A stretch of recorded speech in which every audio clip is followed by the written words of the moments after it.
Bom dia, boa tarde, boa noite para o vestibulando que sabe que não há hora certa para estudar. Se você está caindo aqui de paraquedas, boa aterrissagem, você está no canal Igor Sebin Redações, esse canal que tenta trazer bastante conteúdo de redação para te ajudar a tirar aquela nota que vai te colocar na universidade no ano que vem. Nós estamos aqui no nosso projeto 100 em 100, que consiste em 100 redações inéditas e autorais feitas por mim, postados nos 100 dias prévios ao Enem 2022. Teve início no dia 3 de agosto e vai finalizar no dia 12 de novembro, que é a véspera do Enem. Sem mais delongas, eu quero falar para vocês que o tema 7 do nosso projeto maravilhoso é a nocividade do discurso de ódio. É um tema que pode cair, hein, gente? Discurso de ódio está muito em voga aí, está muito na pauta, pode ser que caia na sua redação do dia 13 de novembro. E como que a gente faria uma redação sobre esse tema? Vamos ver assim como eu faria. Pode ser que o jeito que eu faria vai ajudar o jeito que você fará. Para quem está chegando agora, só observando, tem as legendinhas ali embaixo. São os três elementos básicos que todas as redações que tiram mais 900 têm. Sua introdução tem que ter um repertório sociocultural, uma contextualização e uma tese. Rosa é o repertório, azul contextualização, cinza é a sua tese. O que que é a tese, Igor? Não sei o que é tese.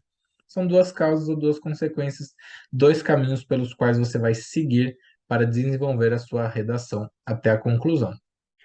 Bora lá ver tudo bonitinho, explicadinho, com calma. Repertório, vamos lá começar. Segundo o filósofo austríaco Ludwig Wittgenstein, eu sou muito bom com línguas estrangeiras, como vocês podem ver, mas esse filósofo austríaco aí que tem um nome difícil para caramba, falou assim: as fronteiras da minha linguagem são as fronteiras do meu universo. Ó, as fronteiras da minha linguagem são as fronteiras do meu universo. Então ele está querendo falar da importância do que é dito. O que é dito limita o que você vive. A sua vivência depende das suas palavras, depende da sua linguagem e do que você ouve também, né? Da linguagem em si.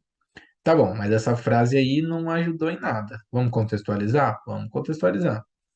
De forma análoga a esse pensamento, quanto mais pessoas são atingidas pelos encantos malévolos dos discursos odiosos, maiores são as chances de barbáries ganharem espaço no mundo e serem cometidas em prol de alguma ideologia repugnante. Vou fazer outro parênteses aqui. É muito importante que você se posicione no texto. A redação é do gênero dissertativo argumentativo. Então percebe que eu poderia ter terminado ali, ó, de alguma ideologia. Só que eu fiz questão de colocar repugnante. São atingidas pelos encantos malévolos dos discursos odiosos. Eu poderia ter colocado são atingidos pelos discursos odiosos. Mas eu coloquei ali, ó, encantos malévolos, repugnante. Olha a minha marcação, olha o Igor Sebin na redação aí. O corretor quer você. Ele quer saber, ele quer ter acesso ao seu conhecimento sobre citações, sobre séries, filmes, conceitos filosóficos, sociológicos, mas ele quer também você dentro dessa redação. Então, essas são as palavras que marcam a sua presença. Olha, eu estou falando que tem ideologia que é repugnante. Estou falando que os discursos odiosos eles são malévolos. Olha, eu lá na redação. Desse modo, pensamentos preconceituosos e criminosos são espalhados, principalmente pelas redes sociais, nos dias odiernos, em virtude de. Quando eu coloco em virtude de, em razão de, provém, advém, origina-se, eu vou indicar alguma causa, porque a nossa tese é composta de causas e consequências da temática discutida.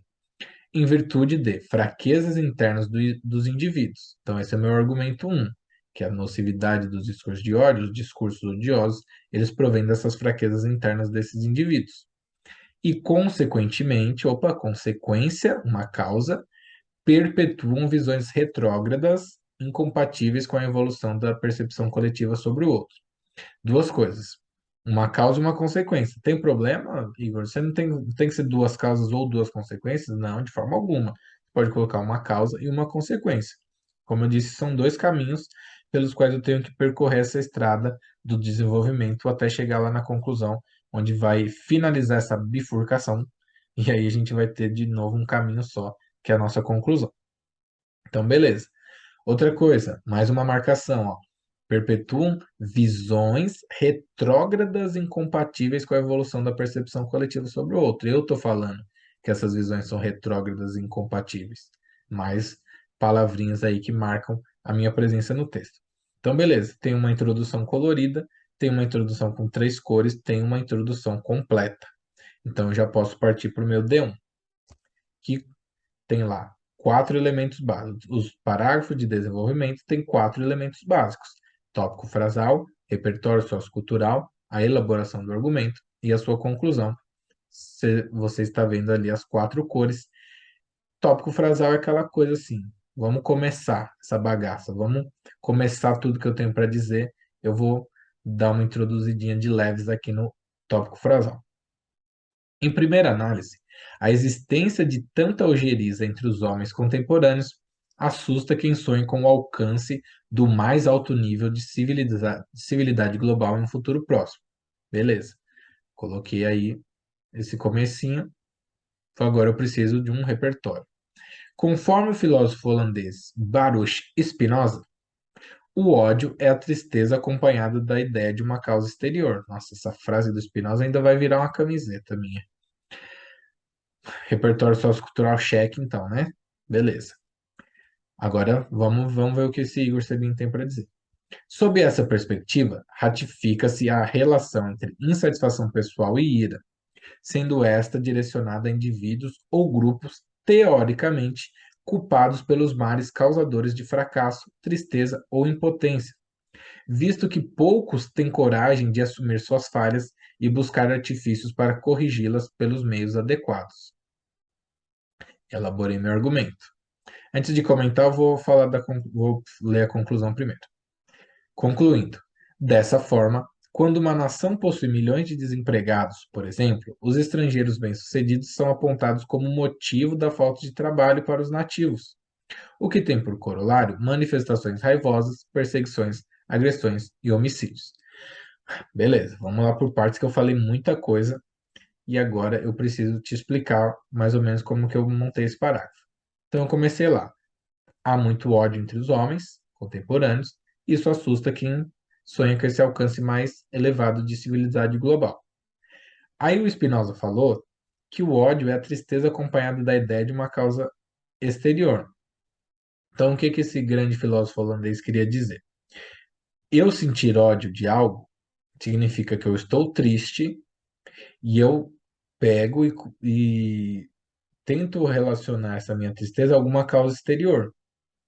É como então assim, tô triste porque o Palmeiras foi eliminado pelo São Paulo. Então, eu estou com ódio nesse momento, estou com muita raiva. Porque o que acontece? O, eu estou triste e algo de fora causou a minha tristeza, tá? Essa é a ideia base do Spinoza.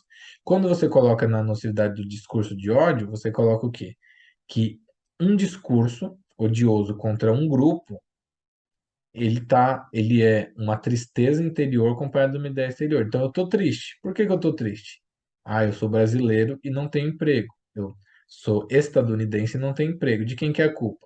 Aqui no Brasil a gente fala que é culpa dos bolivianos, dos haitianos que vêm aqui ganhar metade do salário. Lá nos Estados Unidos eles culpam os latinos, que vão lá roubar os empregos dos estadunidenses. Eu não gosto de falar norte-americanos. Mas essa daqui é a ideia. Então, quando está faltando trabalho, você vai lá e cria uma causa exterior para aquela sua tristeza. Esse é o ódio na visão do Spinoza, e foi o que eu usei aqui, para culpar os outros pelos males dos seus fracassos, da sua tristeza, e a gente acaba não assumindo as nossas falhas, e aí a gente cria esses discursos odiosos que são muito nocivos, por quê? Porque tem por corolário manifestações raivosas, perseguições, agressões e até homicídios. Belezinha? Fechamos o D1 conforme nós prometemos, tem lá todos os elementos, então acho que a gente já pode partir para o próximo parágrafo de desenvolvimento. De desenvolvimento. Ademais, esses discursos são direcionados especialmente para jovens sem a devida orientação, cuja concepção sobre diversas pautas ainda está sendo formada. Beleza, vamos de novo. Ademais é o quê? um conectivo que dá uma ideia de adição. Corretor, além daquilo tudo que eu falei lá no D1, eu tenho mais coisa para falar para você. Estou falando para você que esses discursos eles costumam ser direcionados a um grupo específico que ainda não está com a cabecinha formada e acaba absorvendo mais fácil. Porque o que acontece? Lá na minha tese eu falei o quê? Eu falei que perpetuam visões retrógradas incompatíveis com a evolução humana. Para você perpetuar isso, você precisa passar para mais pessoas, principalmente para os mais jovens, que são as pessoas que estão chegando agora no mundão e precisam aprender as coisas que eu tenho para ensinar, tanto as coisas boas, como um vídeo de redação, quanto as coisas ruins, que são esses preconceitos e esses discursos de ódio. Tá, comecei aí meu parágrafo, então coloquei meu tópico frasal. Vamos para o repertório. Consoante o filósofo francês Voltaire, uma palavra posta fora do lugar estraga o pensamento mais bonito. Repertório sociocultural, cheque.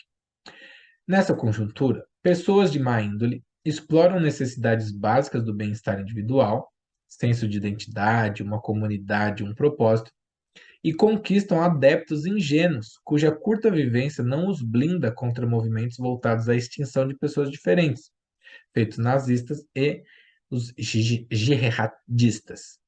Essas palavras tem hora que dá uma trava-língua, né? São do jihad, né? Jihadistas. Tá bom, elaborei o meu argumento. Vamos concluir essa ideia. Sendo assim, antes mesmo de concepções concretas acerca de raça, etnia ou religião, o enfoque das falas dos recrutadores é no abstrato do âmago humano, movido por carências comuns a todos da espécie, as quais podem ser estimuladas de formas boas ou maléficas, foi o que eu falei. Você pode ensinar coisas boas ou ruins. Quando você mexe com esse âmago humano, eu já vi, por exemplo, TED Talk, que tem aqui no YouTube, vi algumas entrevistas de ex-membros de partidos de supremacia branca, movimentos de terrorismo, e eles falam que esse recrutamento é muito isso. Eles estavam lá com pouca idade, ali entre 14 e 20 anos, tem essa imaturidade, tá? Não estou chamando ninguém aqui de maturo, mas precisa de um tempo de maturação. Eu não tinha a cabeça que eu tenho hoje com meus 16 anos. Eu evolui muito, porque a vivência vai trazendo isso pra gente. Eu coloco lá, né? A curta vivência não blinda a gente contra algumas ideias que chegam até nós e a gente não está preparado para refutar, para falar, não, isso não é para mim. E tem gente que entra nas drogas, começa a fumar, começa a beber, começa a fazer alguma coisa errada, porque ainda não está muito pronto. E talvez se essa sedução de algo ruim viesse com seus 30, 40 anos, você estaria mais próximo para falar não. E aí o que que eles contam? Que eles chegam realmente nisso, falando: você é importante, você faz parte de nós, você venha para a nossa família. E aí eles instigam esses sentimentos mais primitivos, essas coisas mais abstratas da gente, porque a gente quer pertencer a algo. Quando você escolhe um time de futebol para torcer, você quer fazer parte de um grupo. Quando você faz parte de uma religião, você faz parte de um grupo, tem ali os eventos, né? O que que é ir à missa? O que que é ir ao culto? Tocar na banda da igreja? O que que é fazer parte de uma torcida organizada? É ter um grupinho. Todo mundo quer um grupinho para chamar de seu, seja em menor ou maior escala, seja aquele grupo de amigos mais próximos que você vai chamar para sua casa para tomar um vinho e comer um queijo, quanto uma coisa maior, estar num estádio lotado, estar num show que todo mundo gosta daquela banda. Naquele momento ali, todos são um só. Nós temos essa necessidade. Esse é o ser humano, o Homo sapiens. E aí, quando você usa isso de uma forma ruim, você acaba explorando essas necessidades básicas de uma forma que vai instigar a fazer coisas ruins, como, por exemplo, entrar nesses grupos de supremacia branca, virar um homem-bomba. Então, tá bom. Então, eu desenvolvi aquela ideia de perpetuar as coisas ruins, as visões retrógradas e incompatíveis com o desenvolvimento, o bem-estar coletivo. Porque, pense bem, a nossa vida, o que eu citei lá, né, a visão sobre o outro. Quando você entra por um partido de supremacia branca, você não tem a visão sobre o outro que a gente deveria ter, porque você vai achar que o branco é melhor do que o negro. Quando você entra em um grupo terrorista, você vai achar que você deve matar pessoas. Então, isso daí vai contra o que eu acredito e o que acho que a maioria acredita do que é o correto para a harmonia do bem-estar coletivo. Para a gente conviver bem em sociedade, a gente precisa respeitar o outro. Você não precisa concordar, você precisa respeitar.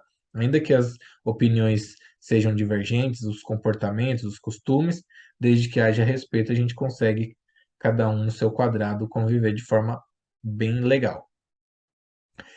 Belezinha, fechamos então o D2, tem todos os elementos necessários, estamos rumo a uma redação mais 900, então vamos fechar com uma conclusão digna de uma redação mais 900. Olha lá a legendinha de novo, para quem está aí chegando agora no pedaço. Retomada do tema.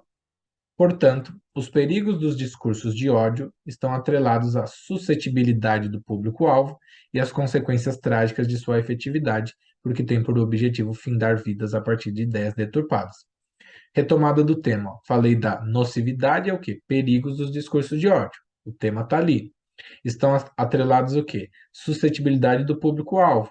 Falei lá do pessoal que não está numa idade avançada para refutar essas ideias e acaba sendo mais fácil se tornar adepto quando você é mais jovem, que você está com a cabecinha ali mais desmiolada. Retomei então o argumento 1. Argumento 2, consequências trágicas de sua efetividade. Consequências trágicas da efetividade. O, o que eu tinha dito lá previamente. Beleza. Agora eu tenho que resolver essa parada toda. Aí vão entrar os 5 elementos da minha intervenção: agente, ação, modo, finalidade e detalhamento. Lembrando que o detalhamento pode ser em qualquer um dos elementos prévios. Pode ser o detalhamento do agente, da ação, do modo e da finalidade. Eu sou apaixonado, eu sou viciado em fazer de finalidade. De vez em quando eu coloco em outros ali também para dar uma variada, mas o meu forte, o meu carro-chefe é detalhamento de finalidade. Então vamos lá. Diante disso, cabe aos responsáveis pelas plataformas digitais e ao Estado, que está em preto é o nosso agente, fazer o quê? Controlar as postagens, se está em verde é nossa ação. De que jeito? Por meio de algoritmos conscientes. Temos o nosso modo. Para que isso deve ser feito? Com o intuito de impedir a propagação desses princípios contrários ao nível de evolução do Homo sapiens do século XXI. Também já está linkado lá com a minha tese falando que é o nível adequado para a percepção coletiva sobre o outro. Intuito de impedir a propagação desses princípios contrários ao nível de evolução do Homo sapiens do século XXI. 4 elementos já estão presentes ali. Vamos detalhar. Vou detalhar o que? A finalidade. Se foi feito tudo isso com esse fim, essa finalidade de impedir a propagação desses princípios vai gerar o quê? Logo, os limites impostos pelas organizações privadas, em conjunto com as instituições públicas, reduzirão as fronteiras do preconceito e a difusão de ideias corruptoras da humanidade e ceifadoras da vitalidade. Mais uma conclusão bem bonitinha. Os limites impostos, limite, o que é relacionado com limite? Que palavra que você poderia relacionar com limite? Não está sabendo me dizer? Então, calma aí, deixa eu voltar aqui rapidinho. As fronteiras da minha linguagem são as fronteiras do meu universo. Fronteiras, limites. Pegou a relação? Lembra do que eu falei nas outras redações? Ah, Igor, é a primeira redação que eu estou vendo sua. Olha os outros vídeos aí. Poxa, não custa nada. Vai ser bom para você. Olha lá as outras redações. Fronteiras da minha linguagem são as fronteiras do meu universo. Logo, o que eu vou fazer? Limites impostos pelas organizações privadas e instituições públicas reduzirão as fronteiras do preconceito, ó, fronteiras da linguagem, fronteiras do universo, fronteiras do preconceito e a difusão de ideias corruptoras da humanidade e ceifadoras da vitalidade. Percebam? O corretor, gente, é inteligente, viu? O bicho inteligente, ele vai ver que você está pegando a sua frase final e relacionando com a frase inicial. O texto precisa de coesão. Quem já está acompanhando já está ficando de saco cheio de ouvir. Precisa de coesão. Começo, meio e fim. Quando o fim conversa com o começo, nossa, sensacional.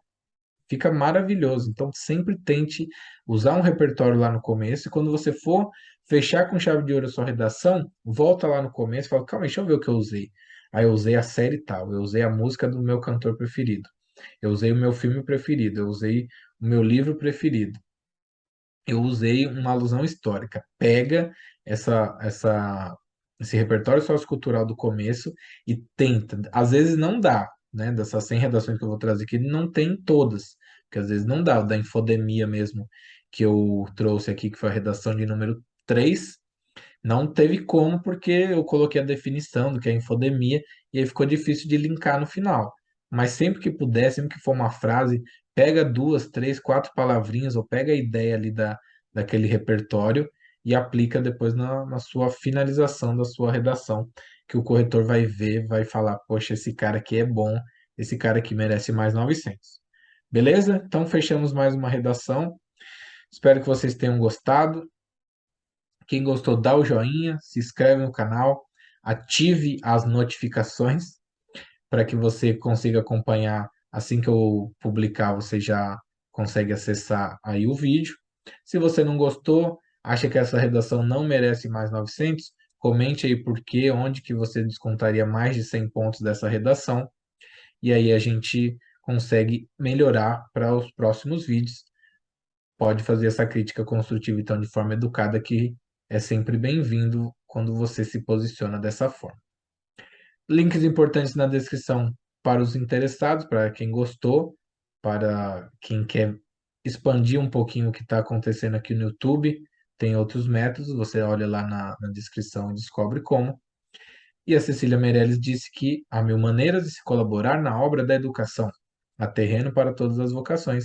Eu estou colocando aqui, ocupando um pouquinho desse espaço gigante do YouTube para colaborar na obra da educação de vocês, porque acho que tem uma boa vocação para a redação. Um negócio que eu amo fazer, que eu tenho muita facilidade de fazer. Espero que vocês achem que eu esteja fazendo muito bem, que esteja sendo benéfico para vocês. Um grande abraço, desejo ótimos estudos. Espero que você volte aqui amanhã para a nossa próxima redação desse projeto maravilhoso que vai até a véspera do Enem. Até mais.